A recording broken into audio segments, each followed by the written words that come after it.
Welcome back to the Prepared Mama. In today's video, I'm going to be using some raw milk we get from a local dairy cow to attempt to make some homemade mozzarella cheese.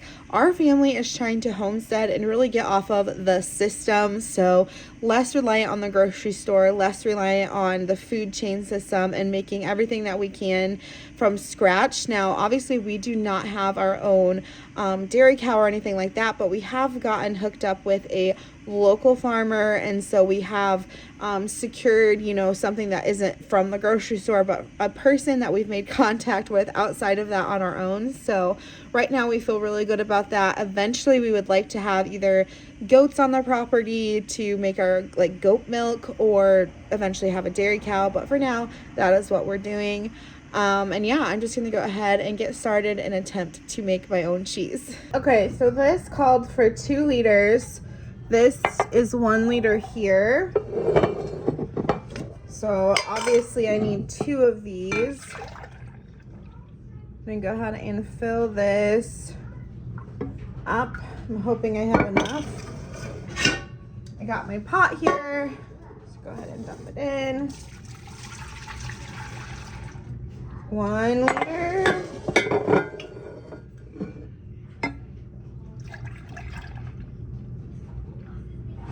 I think I'm gonna have just enough. All right, 2 liters with just a little bit of milk left to spare. This is a European recipe, and it said 46 degrees Celsius. Since I'm American, I gotta convert that really quick and figure out what that is in Fahrenheit. I genuinely don't know why we haven't switched over to Celsius as Americans, because it makes way more sense, but I won't get on that soapbox. So that's 114 degrees Fahrenheit. So I have my little meter here, and I will stick that in once this milk gets going. Okay, I'm gonna put this on the stove and get it heating.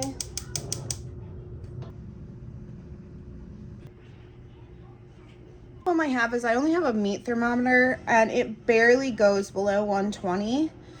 So trying to make it 114 is gonna be tricky, but we're just gonna wing it. But it's definitely showing me that I need to invest in some better thermometers for cooking and baking. This just reached 114, I think. And the only other thing that this recipe called for was some white vinegar. I need 7 tablespoons of that. So I'm gonna go ahead and dump those in.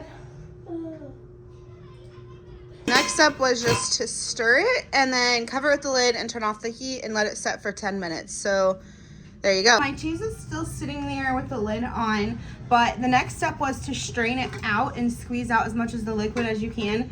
So I have just a colander here, bowl underneath, ready to go. So once that is done with the 10 minutes, I will put it in here and get to squeezing. All right, so taking the lid off, it's been 10 minutes. This is what it looks like, and according to the video that I'm going off of on YouTube, this is what it's supposed to look like, so that's a good sign. Okay, so this is the cheese curds that I just scooped out. I'm kind of letting it cool down before I squeeze it out so I don't burn my fingers, but I just wanted to show you because this was wild to me.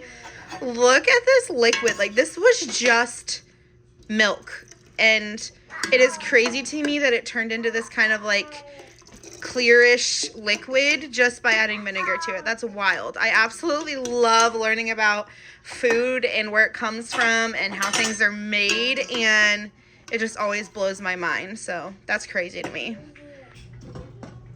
This is hot. My suspicion was right. It is hot. So how do I squeeze this without scalding my hands? It's literally burning my hands. I'm just gonna take this spoon, and since it's in this colander, I'm just gonna push down on it and let the colander take the heat for me.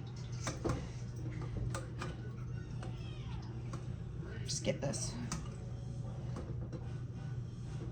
all drained out.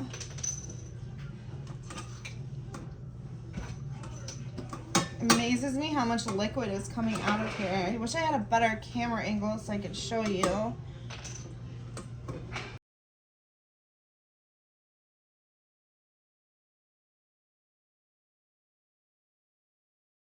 All All right, so the last little step with the liquid is I had to reheat the liquid that they cooked in, and then take my slotted spoon and just dump my cheese in it just to get it warm, and then I need to stretch my cheese out. I'm gonna stretch it. I feel like mine isn't very smooth, so I'm hoping maybe this process of stretching it will help that. I guess we'll see. But I don't feel like my cheese, it's almost like kind of curdy.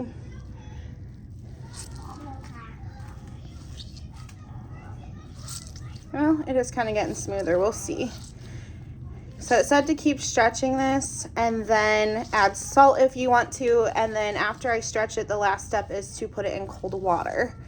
So I'm going to go ahead and keep trying to make this smooth and see how it turns out. I cannot get this to combine. It's just kind of like a crumbly mess. I'm going to do a little bit of research on this, but I'm assuming it is my temperature.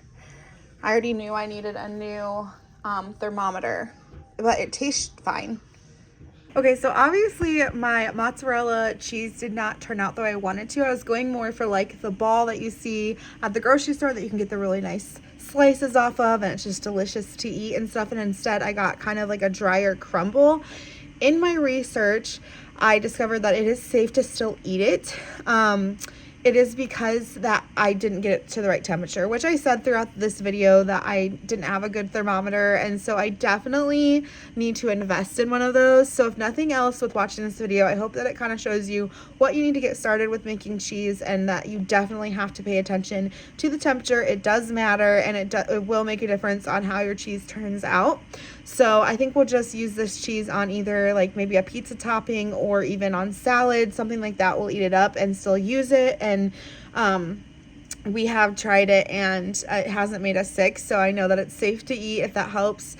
But yeah, definitely gonna be investing in that thermometer, and I hope that this teaches you at least what not to do when making cheese. I'm gonna attempt this again once I get a better thermometer, and I will definitely show you all if it turns out. That's gonna be it for today's video. Thank you so much for watching, and I'll catch you all in my next one. Bye.